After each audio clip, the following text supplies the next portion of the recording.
I think I need to clear up to the court. Some new witnesses came to the fore, and we really worked very hard trying to sort out. Until late last night we worked, but there's really a lot of work that needs to be done, and there's even further new witnesses that we've got to sort out.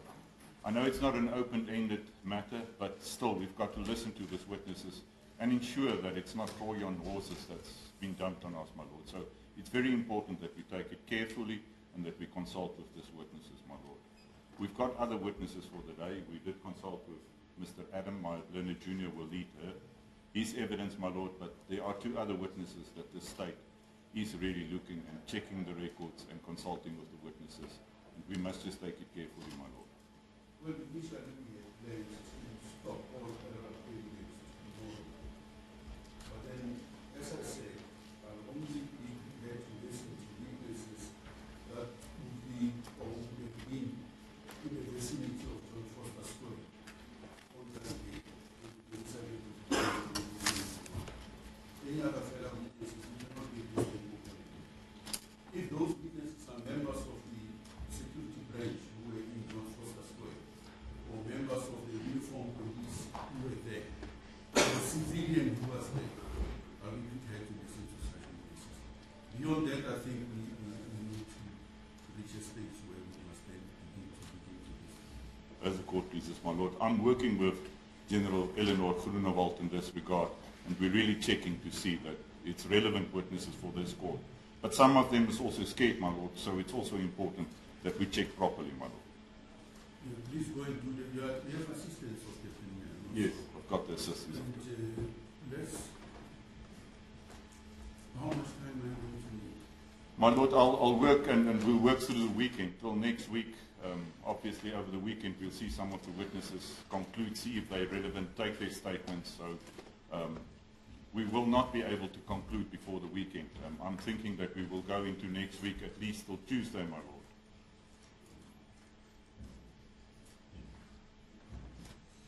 Tuesday or Wednesday? Because if you're going to be consulting them, taking down statements, we'd like to have statements received on Monday. Some of them can testify on Monday and Tuesday, but then if there may be a need for rebuttal, witnesses by the other members of the security police, then we'll hear them on Wednesday. Exactly. But let's try and keep it that way. As the court pleases, my Lord. And because it won't help us to keep it open-ended. We need to reach a stage where we conclude this. As the court pleases, my Lord, but still it's very important because they came forward exactly because the court extended the invitation. Yes, we've got to be good. Yes. Exactly. Yes, I know. Some of them phoned my registrar's office. I must put it on record. These are security branch members, and for that reason, then I think we will then have to extend until next week, Wednesday. So let's hear the evidence that's available today. As a court, my Leonard Jr. will lead the first witness. Thank you, my Lord. Is there anything else you wanted to say, Mr. Van, in regard to this? My Lord, nothing further from our side. We agree with the time estimations of the court. In effect, we will not sit tomorrow, but we will sit on Monday. Monday, Tuesday, Wednesday next week. Yes, I can. Council time to go and consult with these witnesses and get the information and send us the affidavits. As the court pleases. And Mr. Kutsia, we agree to that process. Yes, my Lord. I'm in full agreement, my Lord. As I've already also mentioned, my Lord, there is a possibility of a new member that might be implicated, and I first will need the affidavits and the full allegations from these new witnesses to enable me to consult with them and also to see in what extent it impacts on the two witnesses that I'm already representing, to see what rebuttal evidence we need to put forward to your Lordship. And I am in agreement with the time frame that tomorrow be used very productively to try and resolve those issues so that over the weekend I can consult and that by Wednesday we can wrap up this evidence. You will advise Mr. Vanu, you will advise Mr. Katier to hold on. Indeed, we have already advised those witnesses, my Lord. Until we hear this, it may well be that these members of the security police were John Foster Square might give evidence that might assist us in determining exactly what happened there. And I'm prepared to hear them. And in fact, I need to hear them. And so Mr. Kachi will have to wait a bit. Mr. Kaji will be on standby.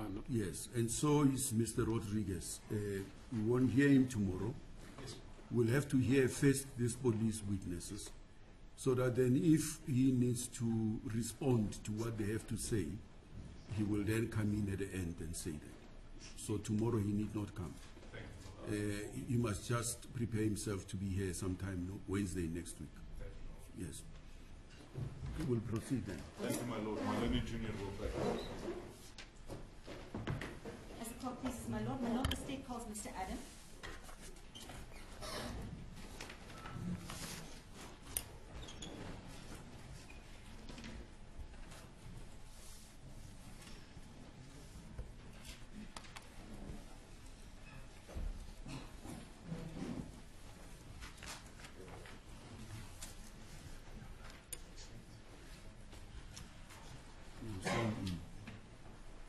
Your full name and surname?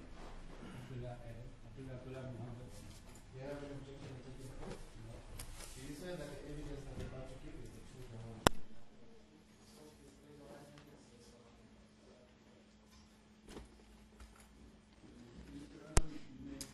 Thank you. Just be sure That's what? One Ah, thank you.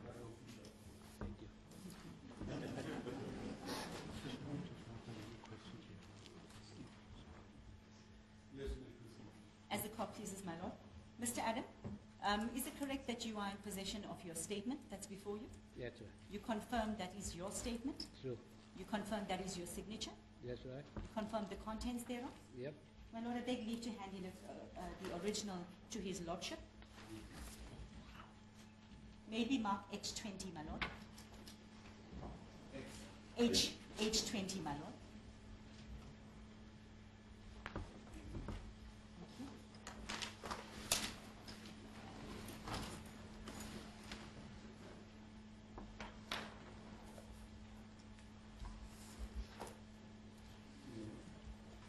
Mr. Adam, how old are you? Now 70. Mr. Adam, I just want you to raise your voice a bit so that people in the back can hear you as well. You can stand or you can be seated. Can you get it? It's too. You can't put it in. Just put it there. You want to see that? Yeah. Okay, that's fine.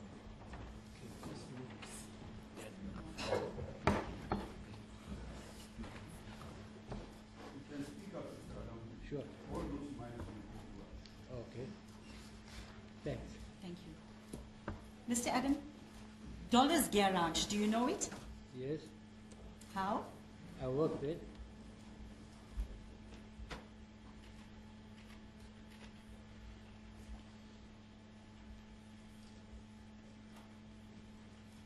Can you inform the court as to from when you were working at Dollar's Garage? Since 1970. I'm still there at the moment for 47 years. I'm now on a part-time basis with them still, but the name has now changed. Okay, just The hold on. ownership has now changed. What I'm going to do is you must just watch his lordship's pen Oh, and just wait for him to write and then we'll come back to you. All right? okay. All right. You say you've been working there for 47 years. That's right. All right? You are working there at the moment on a Yes. part-time basis. That's right. What are you doing there, Mr. Adam? I'm an assistant accountant.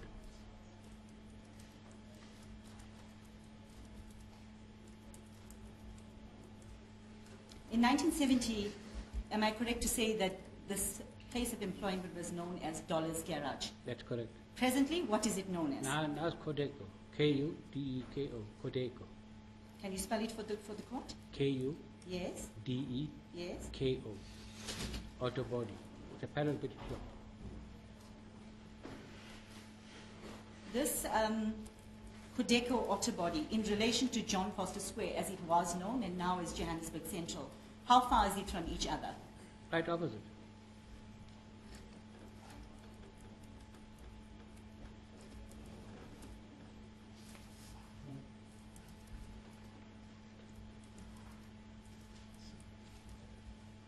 Now, there was an incident that occurred in 1971 as a result of why you are here today. You confirm that? That's right. All right. Tell us what happened.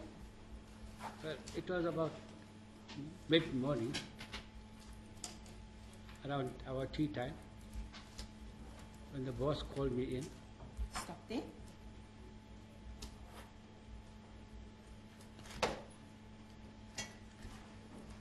Were you in Abdullah's garage on that day? That's right. We'll come back to the time. Okay. Yes, your boss called you in and then? And then he said there's some commotion taking place across the street.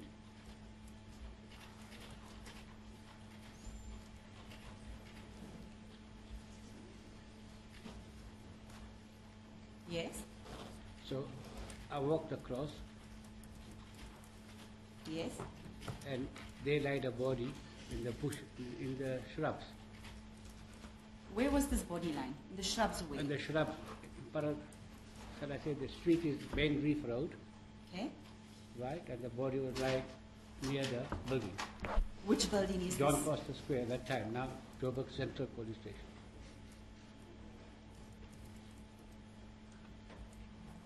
Were you the only person there, Mr. Adam? No, there were quite a few gathered there already.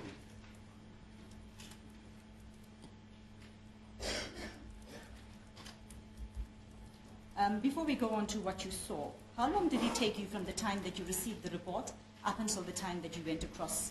Well, to cross a busy street will take you not less than 4 minutes, 5 minutes.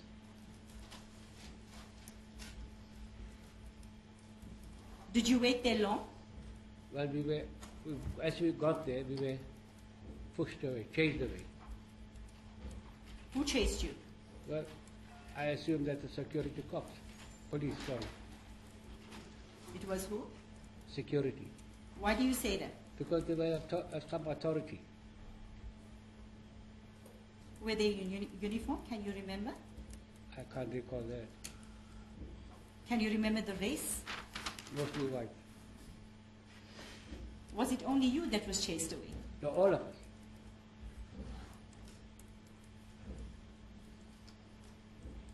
Can you estimate in time-wise how long you stood there?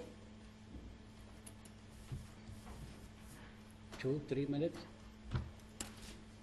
Now this body that you saw, you said was lying, was it in and around the shrub area? On the shrub, yes, right. In relation to the wall, can you tell us how far it was, if you can? If you can. 2 meters at most, not even. Could you tell the race of the person that was lying there? No, Could you see if anybody was around the body? no, I can't recall that. Sorry, I didn't hear you. No, I don't recall that.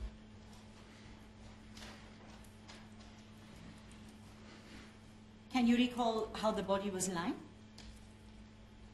Well, it was lying, you see, I was about 10 meters away, what I could see. What did you see? A body lying there, Just the body lying that's there. right. Position, you can't remember? I could say it was facing up because the shoe was pointed up. So the body was lying on the back? Yeah, Facing that's up. right, the body was lying on his back.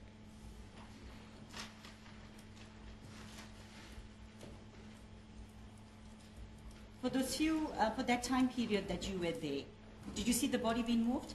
No, Can you remember whether it was one shoe pointing up, two shoe pointing up? no, it's true. I think it's, I can't recall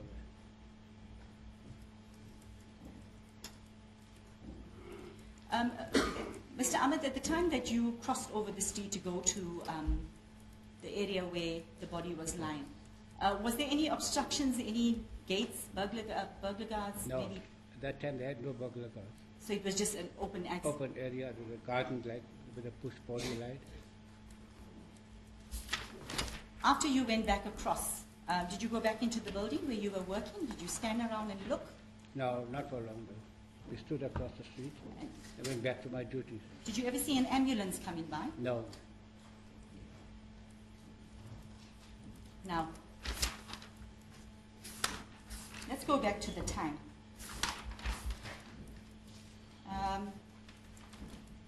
You said it was about mid-morning, around tea time.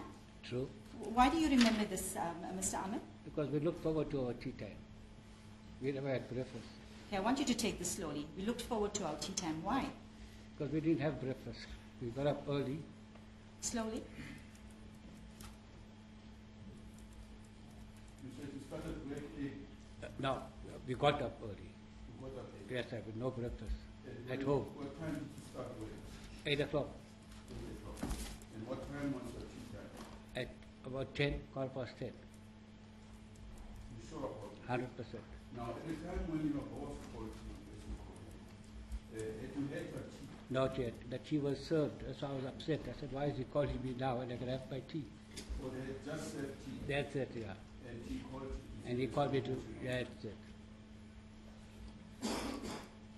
Thank you, my lord. Why would you not have breakfast before you left home, Mr. We Ahmed? had to get up early. Why? No transport. When you say no transport, can you elaborate for us? We normally took the JMT buses those days, the red buses. And it was mostly for whites. They only allowed 10 non-whites to a bus.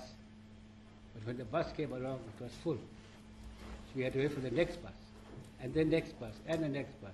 So that's why we had to get up early, hoping that we will get some space in one of the JMT buses at those years. Did you later learn the identity of the person that had fallen? Yes, we heard about it. Tell us how. It was a Muslim gentleman, firstly. Secondly, it was a school teacher from Rudiport. Did you know the name of the school teacher from Rudiport? Now, we did this from the press only. What did you hear? What did you read? Press. That gentleman's name was Timol, and he was a school teacher of Rudiport.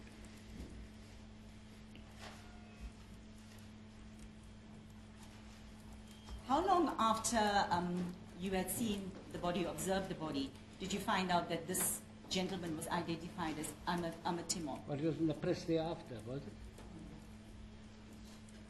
During the entire time that you were employed at Dollars, did you ever see another body fall? No.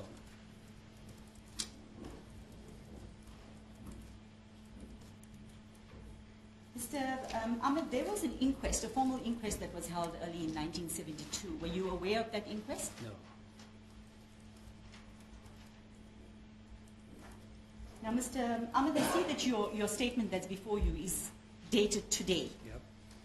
Can you tell the court when you were approached for a statement?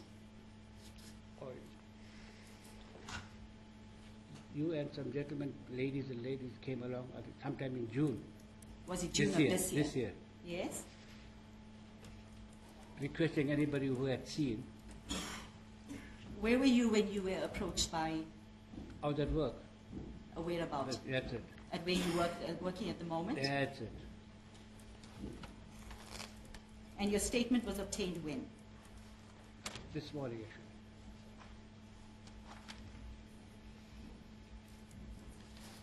Lord of the court, just bear with me.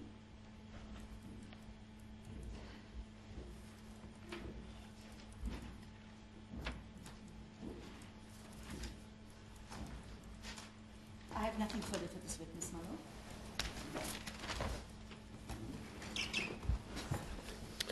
As the court pleases, my lord, a few questions.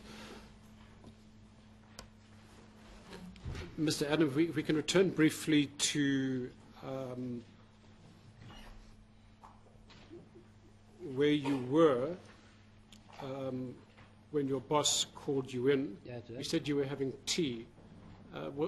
Is there a special tea place in the building that you had No, tea? no, they served the tea at the office. You just said you had your tea in on the your table. office. Okay. And can you describe where in the building your office is located? Behind, you got a street, right? Behind, in front of the street of John Foster, there's where the boss used to sit, the office. Can you, right? Behind him, where the office is, where we occupied as clerical staff. Would I be correct in saying that in the front there was a filling station That's right. and that your offices were behind the filling station? His office was the front of the filling station. His office was at the... In the driveway, on the driveway, Okay. let's put it that way, right? Our offices are behind. Your offices were behind the filling station? That's it. But the boss's office was In the front. in right front in at the filling station? That's it. And do you think because of the location of your boss's office in the front, that's why he got immediate knowledge of the commotion? For sure, you had a full view of it. I assume that your boss is deceased. Yes, sir.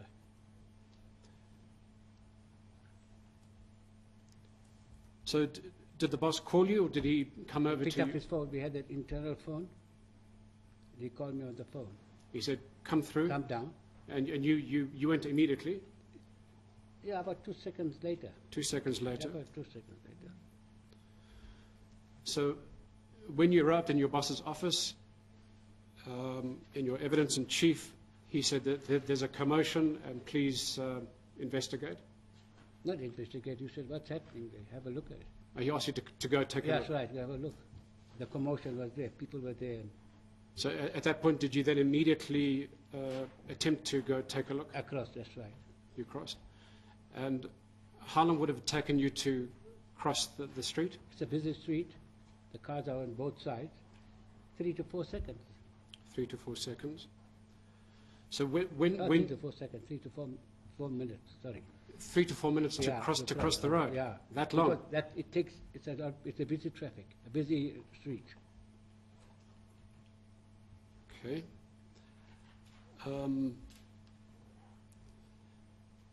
Now, you said that on arrival,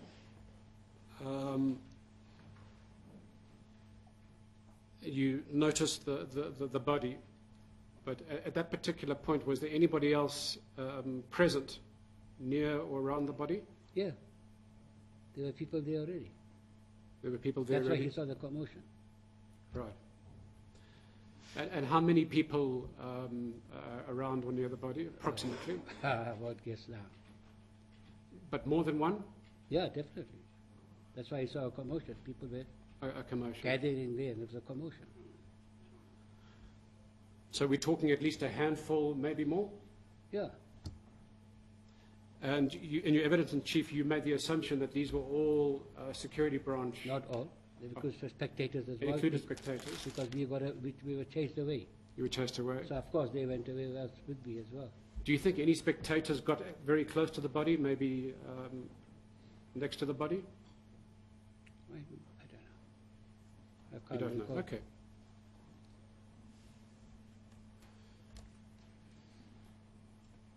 In terms of spectators, can I ask you to try and recall how many spectators you think were with you?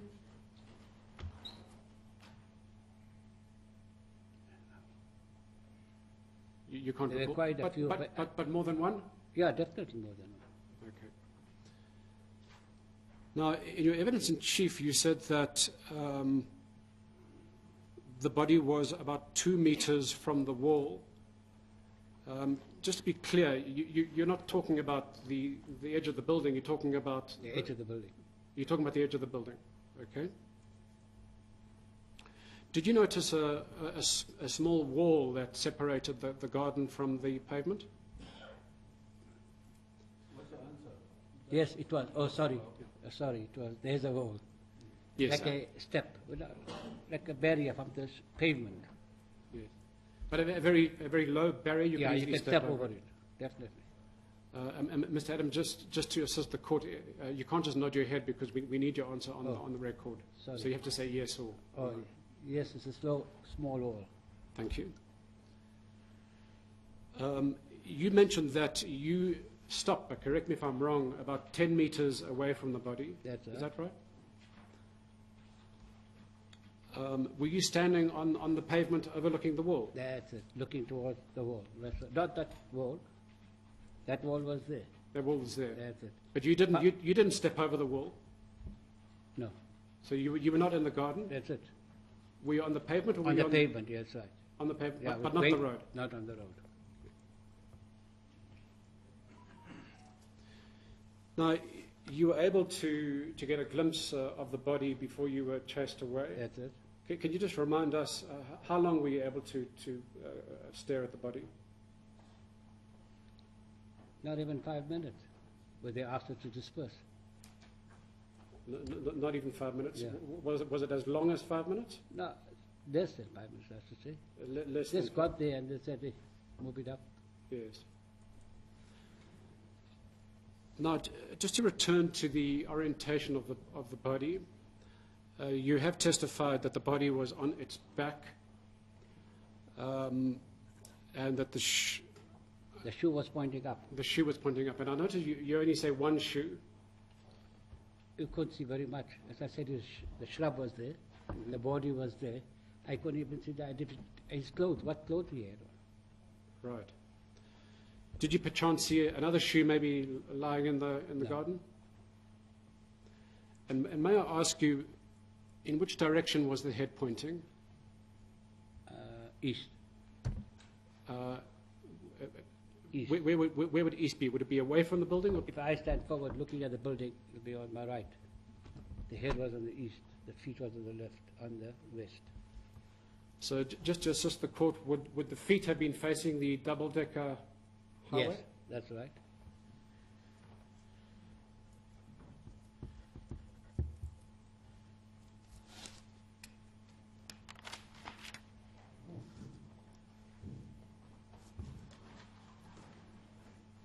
Did you see any people coming out of the building, out of one or more entrances to John Vorster Square?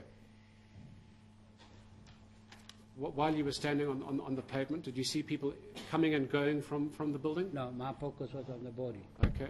And your testimony is that, well, there were people there already. That's it. Did you see the body being removed from... I did specify that on my...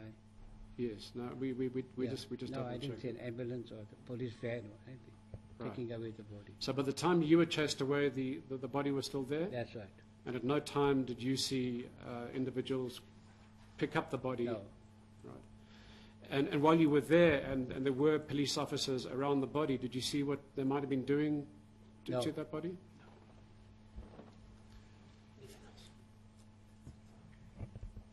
My Lord, no further questions.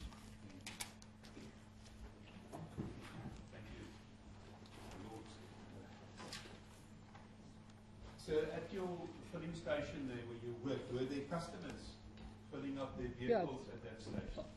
All the time. It's quite a busy garage, quite a busy petrol station. And from what you could observe, did any of the customers also cross the road? May have. Did you see anybody? I didn't take notice. Can you remember what day of the week this was? No. 47 years ago. Yes.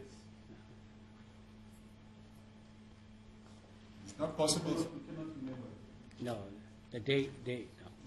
Just say that. Oh, I cannot, oh, sorry. The microphone won't pick that up. So, there was no knowledge of the day. Did you wear a watch at that stage? Did Sorry? you wear a watch? Yes, Did you specifically take note of the time when you received the call from your boss to go? it was tea time, as I said. It was tea time. Yes. I'm asking you, did you look at your watch to see at that No, stage what no. time it was? Tea was always served between 10 and 10:15. Do you only have one serving of tea per day? 2, And when is the other tea? 1 o'clock, At 1 o'clock. 1 to 1:15. You don't have an afternoon tea No, at we don't. 3? No.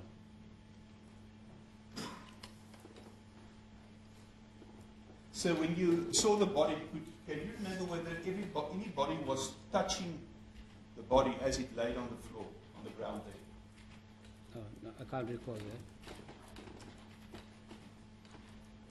And after you were chased away, what did you do? Went back to my duties. You do what?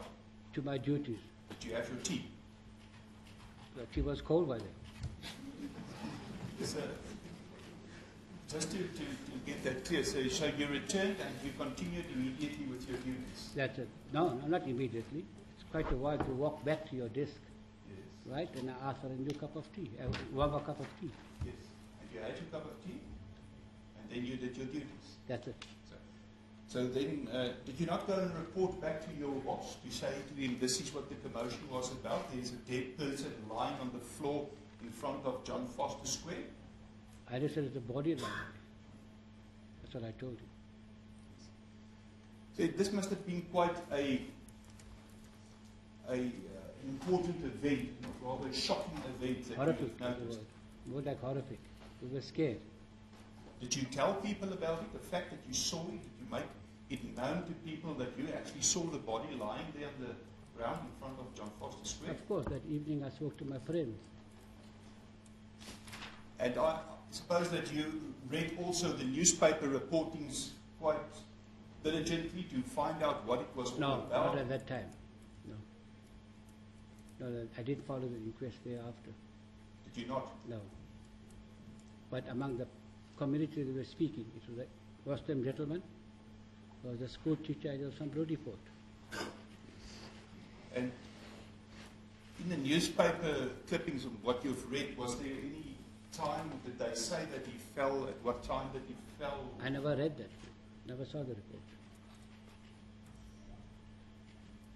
So, when you returned, did you continue to watch what was happening there No. to see how this event unfolded with No, sir. what was happening, whether the ambulances come, what? No. Because the office, his office was in the front, our office was behind. It doesn't interleave or you can't see, it's concealed completely. Were you not curious, sir? Was this not Of something course. that jogged your curiosity? Of course, it was curious. But you did not I didn't continue take, to see what was that's right, happening it there? was disturbing, let's put it that way. Did you at any stage make any notes with regard to what you saw there? No, So 46 years later, you are asked about people, about this event, and you vividly remembered it that's right, as well as the time. that's it. The time was very clear. Is there any specific reason? I mean, was there anything that made you specifically remember that? And why I'm putting this to you, sir, is that 46 years is a long time, and if this incident was not of such a nature that it jogged your curiosity for you to be involved, to want to see what's happening, to want to read what's happening, why would you remember the time of this incident 46 years later? Because I repeat myself, I was well interested in my tea and my sandwich at that time. So the shoe that you saw that pointed upwards, did you only see a shoe pointing upwards, or did you see the whole body pointing upwards? The body was in the shrub, Yes. right? The feet were sticking out. So the shrub blocked the vision. That's why I couldn't see the nationality nor the person. So you basically just saw a shoe It pointing showed up, up, and you... that's it. Yes.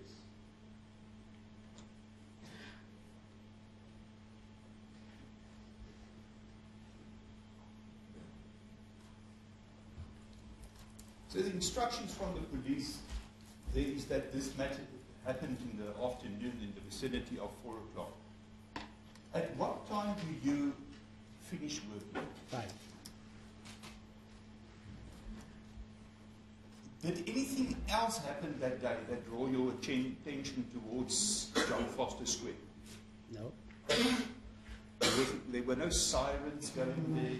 no, that I recall, no. The street in front of John Foster Square at that stage, you've already indicated that it is quite busy with vehicles travelling there. And what was the situation with pedestrians walking on the pavement, either on your side of the street or on the side of the police station? What was their reaction? Yes. I don't know. They may have gone across, I can't recall. But when you've worked there, and obviously you've been there frequently in that time, were there a lot of pedestrians walking up and down on the street area there in the mornings? Was it a busy section of Johannesburg City? It is. There must be people walking up and down.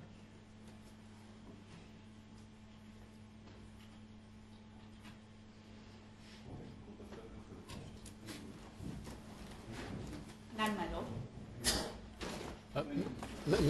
Milord, with your leave, I wonder if I can just clarify two very quick points.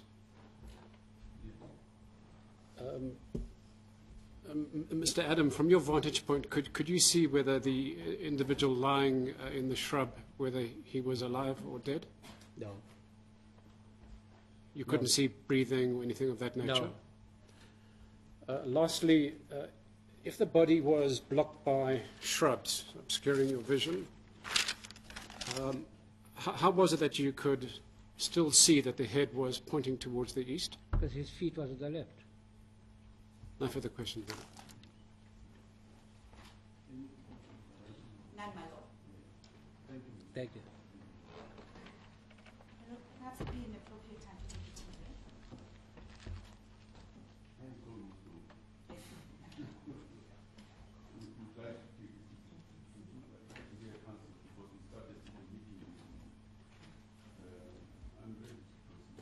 As it pleases, my lord. My Lord, we're entirely flexible. If the court wishes to proceed, then we're ready. Let's proceed. How many more witnesses? Just one, my Lord. Yes, then let's proceed.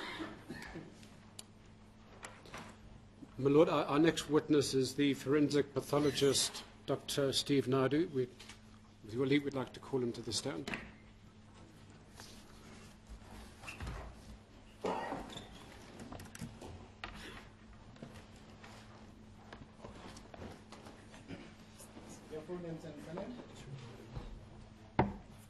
My name is Segrin Ramalu Naidu. Do you have any objection in taking the oath? No. Do you swear that the evidence that you're about to give is the truth, the whole truth, and nothing but the truth? Please raise your right hand and say, so help me God. So help me God. Dr. Knighton, you may sit down. Thanks. I prefer to stand. Thank you. Dr. Naidu, firstly, thank you for returning to the stand, and thank you for travelling up from Durban to be with us today. Dr. Naidu, as you're aware, you have already provided evidence before this court, expert evidence, and you've already submitted a report to this court. And as you're further aware, the court has requested you to return in order to answer a discrete question in relation to the time of death. In particular, whether it could have been possible for Mr. Timol to have fallen and died in the earlier hours of that day, as in the morning, as opposed to later that afternoon. Dr. Naidu, have you provided a further report dated 9th of August titled Supplementary Medico Legal Report 2? Yes.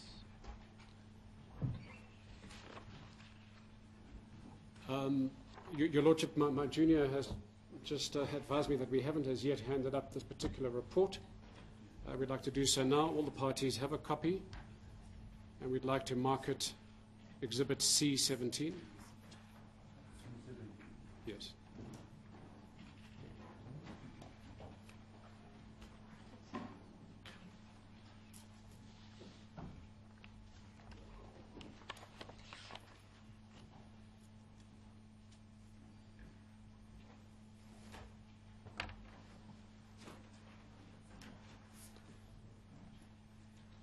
Now, Dr. Naidu, your report deals with the question of timing, but it also deals with other issues such as a certain head injury.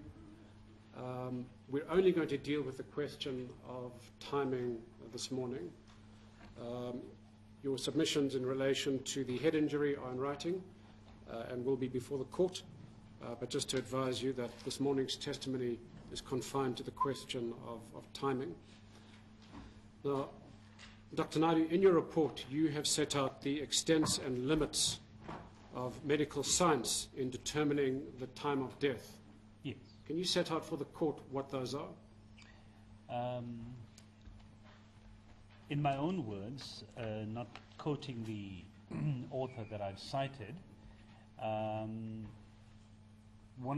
because that very important focus of the medical legal scene examination, not the autopsy, the scene examination is to determine the cause, the precise time of death.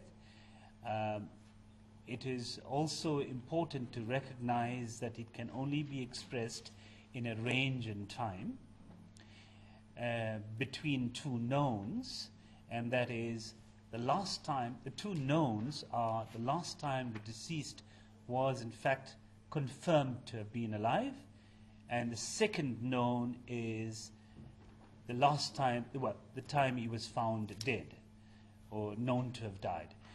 We know that the time of death exists between those 2 points, and to establish that is an estimate that can be narrowed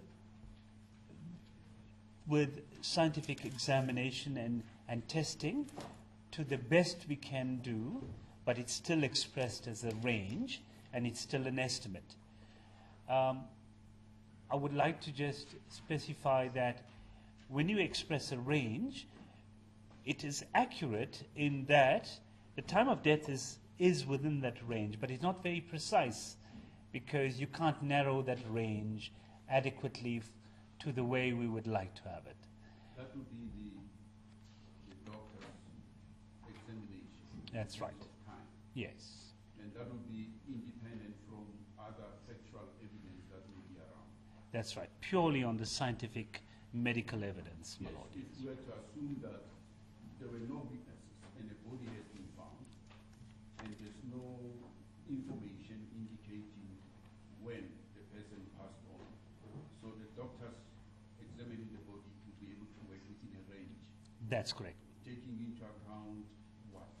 The early changes after death, in the category that we call early postmortem changes, and there are 3 or 4 principal ones, and we use those because we know their ranges to establish that range and pronounce on that range of when the death occurred.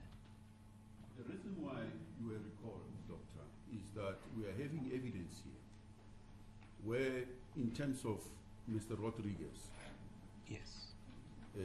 according to him, Mr. Timol died late in the afternoon, around 4 o'clock, That's good. just after he fell. Then we have evidence, part of it you heard it this morning, that the fall occurred mid-morning. Yes. This is the second witness who says that. And there's another witness again who placed it in the morning. Yes.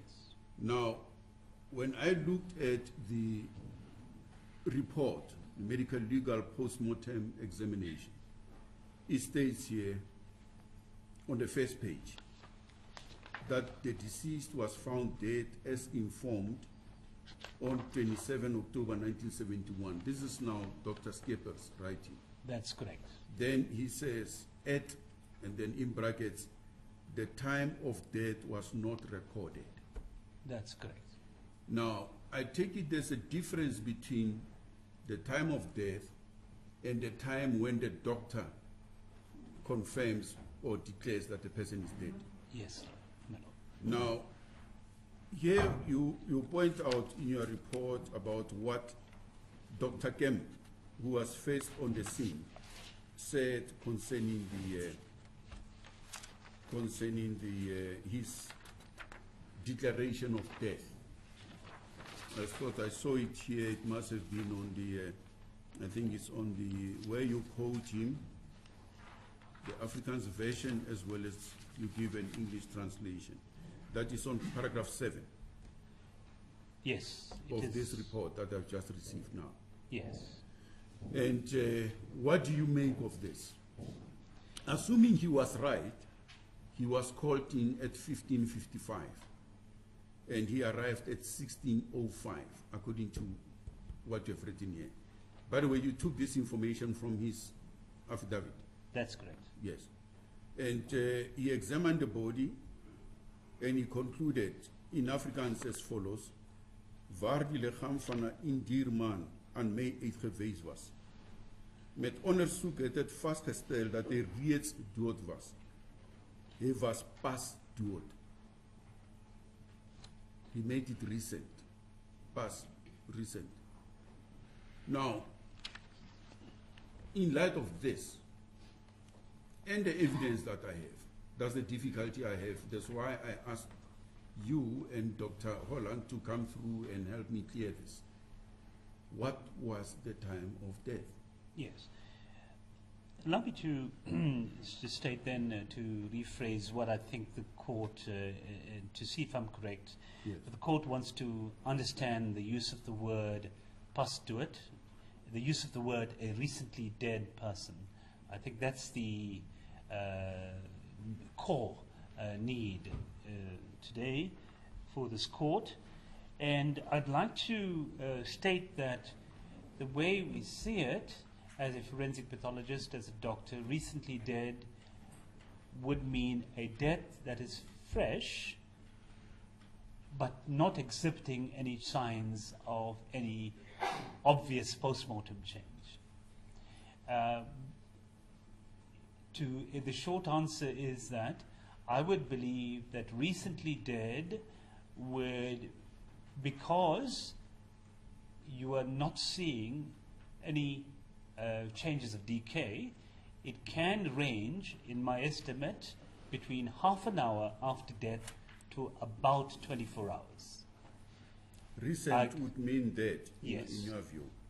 Because, my lord, there is hardly any way to differentiate in that range of time between a body that is 1 hour old, dead for an hour, or dead for several hours, unless a proper examination was conducted. Well, I'm unable to find in the report whether, for example, it's known that the rigor mortis sets in after a person passes on, and the determination of the lividity as well, yes, would give an indication as to more or less when death could have occurred. yes, That's what most of the specialists point out, that that's right. you look at the rigor of the body, Yes, the rigor mortis and the postmortem lividity. yes. Now, I couldn't find that on the report as to an indication. I guess Dr. Skeppers was not seized with that problem because he was not on the scene. He did the postmortem on the 29th, and Mr. Timol passed on the 27th. That was about 2 days thereafter. So the time of death was not really his preoccupation, but then it has become an issue here before us. And that's why you've been called to come and assist us, whether from your reading of the postmortem and other evidence around it, and whether it would be possible for Dr. Kemp to express this view, even though he came later in the day. I just want to have you assist us in that. Very much so. My opinion is that within a space of a few hours, there's hardly any, well, there's no record of it, of this, of what he observed, but there would hardly be any differences in the observations of a person who died within an hour or within a few hours. And the reason for this, my lord, is that most medical legal death attendants at the scene, whether they be clinical forensic practitioners or district surgeons as they used to be called, or a forensic pathologist, would look at specific changes, or normally would look at specific changes, and that is rigor mortis, livor mortis, or lividity, and alga mortis, that is the progressive change in temperature, the drop in temperature, to make an assessment like that. It is not, my expression is that in my report is it's not as if the forensic death scene attendant, unlike the paramedic, who would look for signs of life, that is the immediate signs of life or death, in order to decide whether to start resuscitation or not. A forensic death scene attendant would be looking at post-mortem changes, the very early ones. And those post-mortem changes will begin, and I'm going to give the widest range in time, and they would begin at about half an hour, the early post-mortem change of livability. But whether it be perceptible at half an hour, it just depends on things like skin color, etc. And right up in the South African context of the weather and climate, say, I would put it at 24 hours. So the early post-mortem changes that a forensic death scene attendant would be looking at, they would be changing, dynamically changing, but would be hardly perceptible to the ordinary eye unless you do a careful examination in that time. I don't know what sort of examination that Dr. Kemp had done at that stage. So it's impossible to determine determine that. We just go on his record. A recent death does not necessarily mean a death that is just a few minutes past. It could be several hours past. Yes. From the perspective of the forensic examiner at the scene. Thank you very much. Thank you, Mabel.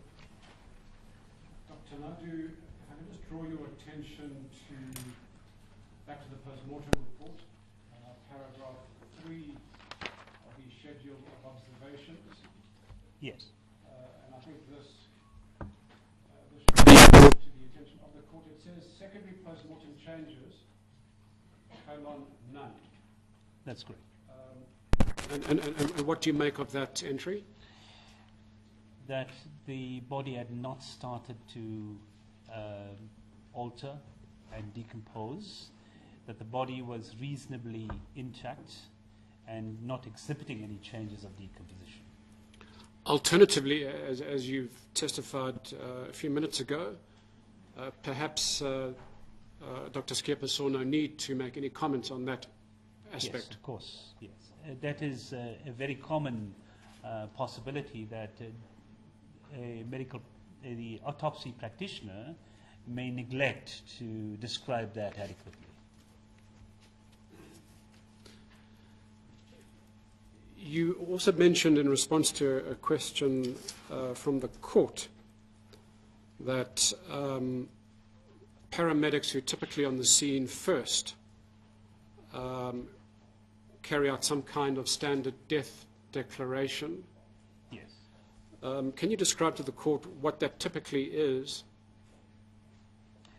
Well, what the paramedics would do would look at, the emergency practitioner would do is look at signs of life, and one of the first things he would do is feel for pulse, and pulse would be not so much at the wrist. They tend to go for the larger bore vessels, the stronger pulses, such as in the neck.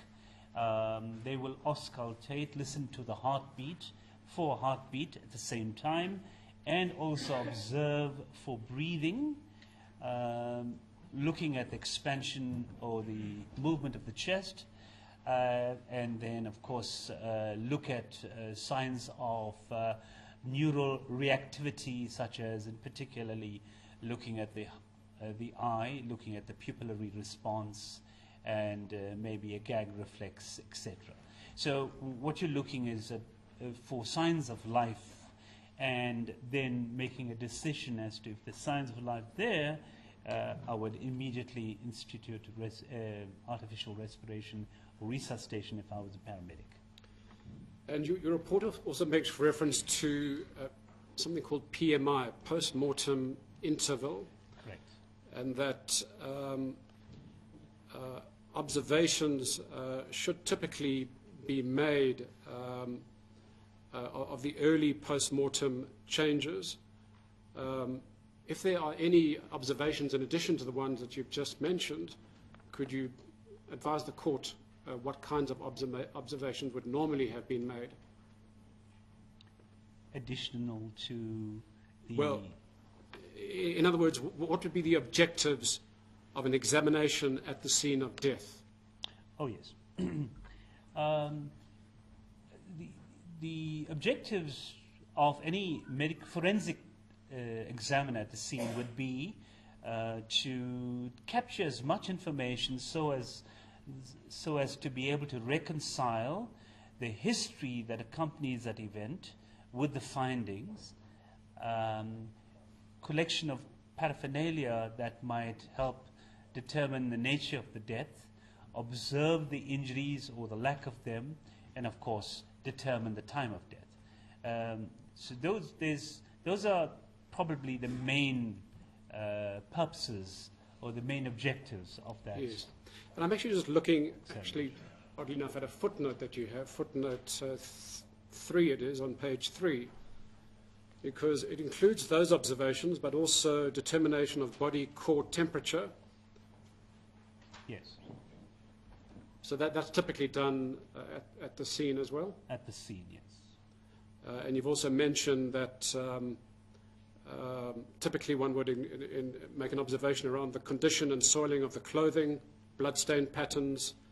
Typically there would be scene photography and, as you said, collection of paraphernalia and other evidence. Yes. But as we know, that is not available in this particular instance. That's correct. Dr. Naidu, you've testified that the early post-mortem changes are observed from between half an hour to around 24 hours onwards. Yes.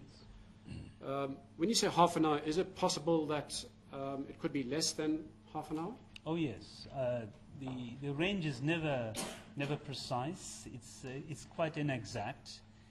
It's a good working range, but certainly, in fact, what is believed is that post-mortem lividity, the dependent sagging of the blood in vessels begins immediately after death within a few seconds, but it's only perceptible to the examiner from about half an hour onwards. Just returning briefly to Dr. Kemp's statement that was filed in the inquest court. My Lord, that's volume B, page 44. You've referred to it as a minimalist report. Would you describe it as satisfactory? If that was the total crime scene, or sorry, not necessarily crime scene, we call it a death scene because it incorporates all deaths. If that was the total death scene examination report, then it's wholly inadequate and insufficient for any purpose whatsoever. So your report has several conclusions. So one of them is that on the basis of what Dr. Kemp had to say in his statement, on the basis of what you could glean from the autopsy report,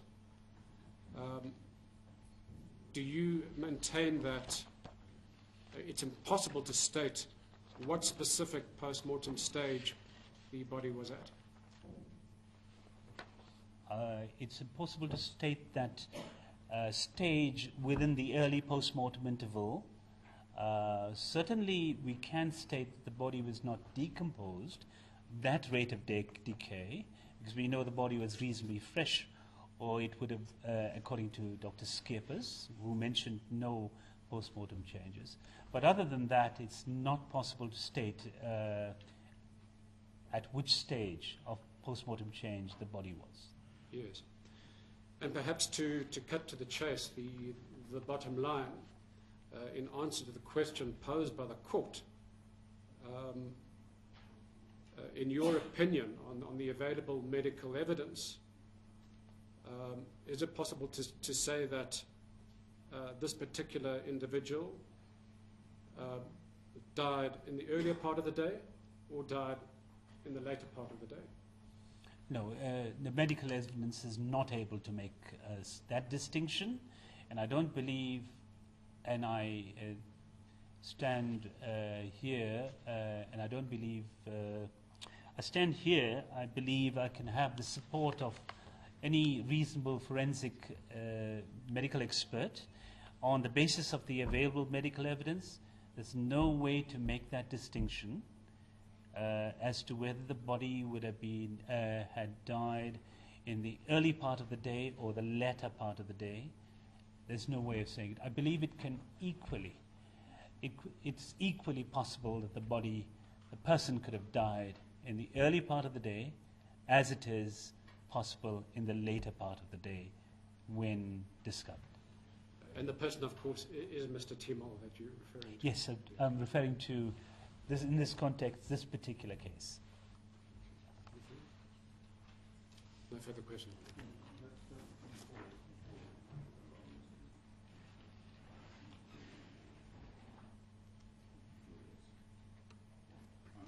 Again, calling back to the past situation. Yes. I think that the reason that is referring to maybe in relation to decomposition. There is a past what you may have come to that conclusion, realizing that decomposition is not certain. Yes. My Lord, may I state this? First of all, we don't have. First of all, I agree. Yes, and I know agree. I agree. Yes. There's no information here, but I'm trying to interpret this that Dr. Kemp wrote, which is really a paragraph. Yes. Yes.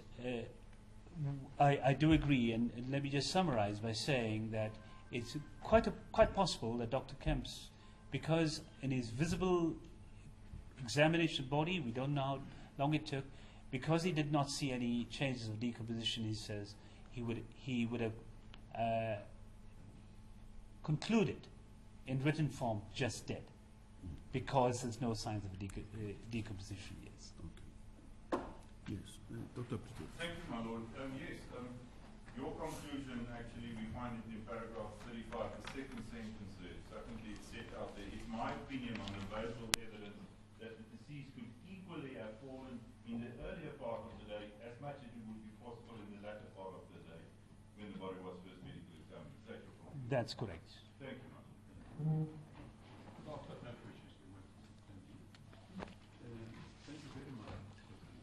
Thank you, my Lord. Take note of the additional opinion you express in that report, but you need not testify about it. Thank you. Thank you. Thank you very much. Yes, please. Yes, Mr. Vani? Lord, we have no further witnesses for today, and the Lord, we want the view that Dr. Holland can really submit her report to you. Yes. At this stage, we don't intend to call you, subject to your directions. If you do wish to have a call, we will make her available. But for the record, she expresses a similar opinion. She cannot say exactly what the time of death was. That is correct, Your Lordship. Yes.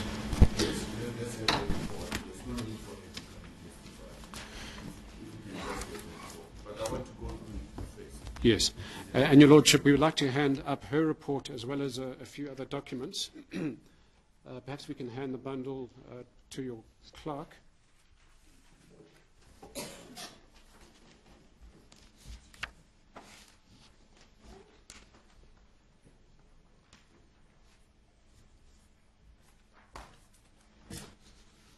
Lord, the first two documents are not exhibits. The first document is an updated list of exhibits as at 10 August. The second document is an updated list of witnesses.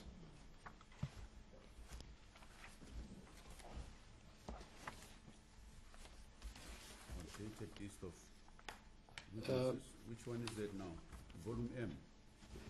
My Lord, I'm now at C16, which is the supplementary report of Dr. Shakira Holland. Yes. It has a letterhead saying Gauteng Province University of the Witwatersrand. Yes. We've marked her report C16. Yes. My Lord, the next exhibit is an affidavit from Mutondi Muladzi. She is an attorney at the Legal Resources Centre, one of our instructing attorneys. And her affidavit sets out her efforts in approaching the South African Weather Service in order to establish the time of sunset on the 27th of October 1971. Your Lordship, we believe this may be of relevance in relation to the allegation of the police that following the fall it was too dark to take photographs.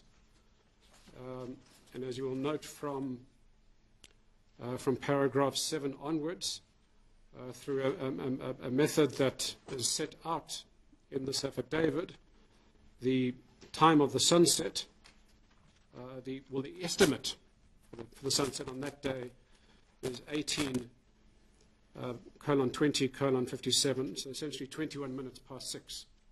And so we then estimate that there would have been around 2 hours and 25 minutes between the alleged time of the fall by the police and the time of sunset. My Lord, the next exhibit is an affidavit by Monica Dubé. We have marked this affidavit H18.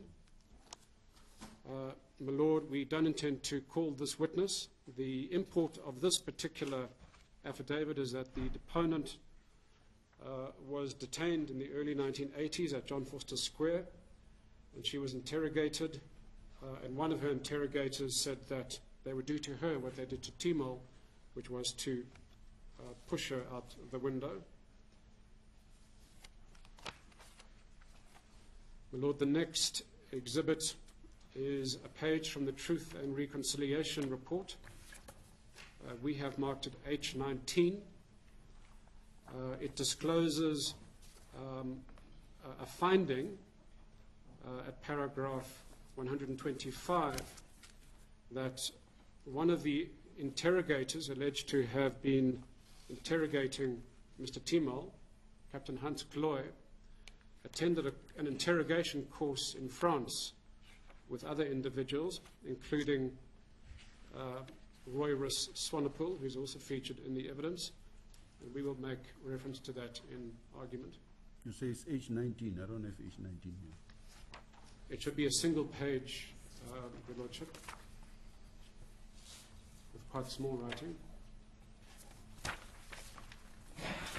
If you don't have it, we'll hand up another copy. Attached to it. Please send this up. Is that all?